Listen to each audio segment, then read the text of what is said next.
Simon Danczuk, you were very much the face of this campaign. You exposed Cyril Smith and so forth, very much the front man for this.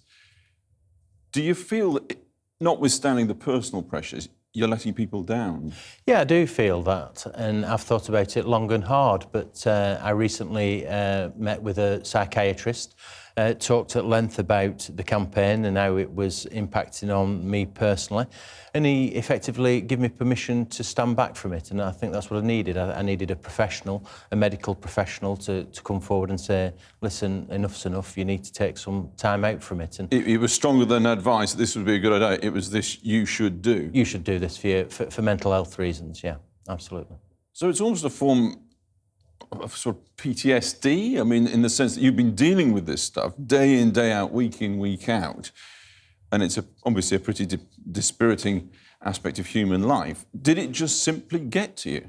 Yeah, I think that's right. I always make the point that what I've experienced and what I've learnt about is nothing compared to the victims themselves have had to go through for many years and carry with them for the rest of their life, so it doesn't really compare. But for me, hearing all the different stories, not just about the physical sexual abuse, but also how that then impacted on their lives. And there's many stories I could tell. I mean, you know, and people so regularly coming up and wanting to disclose what had happened to them. So I sort of carried the burden of their stories, their experiences around with me. And perhaps, you know, somebody else might have dealt with it better, but I've struggled over time to be able to deal with it. And was the experience of being an MP conducive to that depression growing on you? You've described it as quite a lonely existence. You say Parliament's a lonely place. Yeah, that's right. For me, it is. You know, there are lots of people and lots of friendly people, and people really do rally round. There's a real comradeliness around Parliament. So, you know, I don't want to be too negative about the place. But that wasn't enough, was it? No, well, for me, I really came back after having won the general election in Rochdale,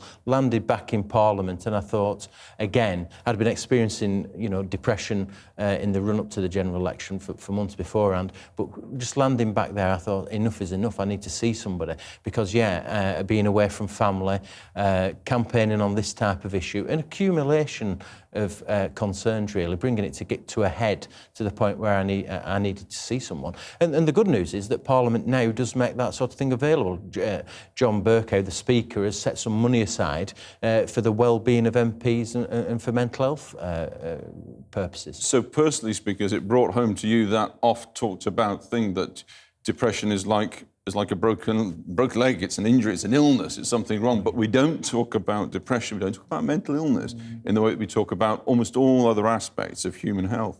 Absolutely, and I come from a background, a white working class background in the north of England, where people, you know, you don't cry, you don't complain about mental health issues, you know, you just get on with life. So that made it doubly difficult, really, to come out and say, listen, you know, all the symptoms were there, I was struggling to sleep at night, I had some suicidal tendencies, thoughts rather. I would just, you know, I was getting aggressive when I shouldn't have been getting aggressive. I was just in a very bad place, and it's no good, is it? I'm no use to anybody if I fall over. I need to, you know, to get back in the right frame of mind. And yet now when people come to you in terrible circumstances, to you as a port of call of salvation, you're going to have to say, sorry, I'm out of this, go elsewhere. Well, yeah, unless they're a constituent from Rochdale, that's right. And I've had many people from all over the country and beyond getting in touch with their stories, with their experiences.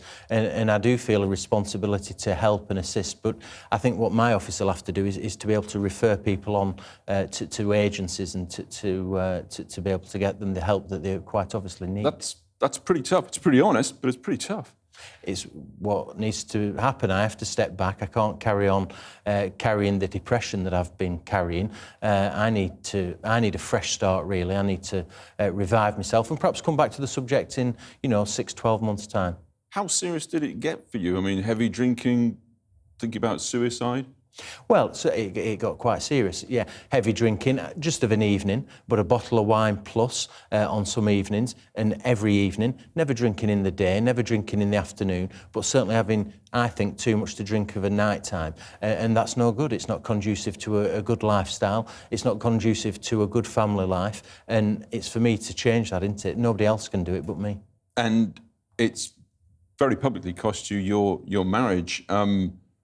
that breakup was very publicly fought, social media and so forth. Do you regret that process happening? Well, I regret the marriage breaking up. There's no doubt about that. This has had a big impact on our relationship. I would be talking about the subject far too much. I'd be getting angry when I shouldn't have been getting angry. I was drinking too much, as I've already mentioned. That's not conducive to a good family life or to a good marriage. And getting into social media on it. Well, I mean, combined, you must regret yeah, that. and combined with that, but I mean, all the ingredients were there for a marriage not to succeed, and yeah, I have many regrets about that. And you're still back. You're an MP. You Yes. got in. Yeah. You might say you're one of the few in terms of the last election. That must give you an enormous amount to cling to. Well, it's a great privilege to be a Member of Parliament, and that's why I've always taken the work so seriously, and I've always wanted to do the best I possibly could for my constituents, but also for the survivors of child sex abuse. But I just can't keep doing that aspect of my work. But it's still a great privilege to be here to serve the people of Rochdale, and I'll carry on doing that. I'm still around and still representing them well, I believe. Simon Danczuk, thanks very much indeed. Thanks, Simon.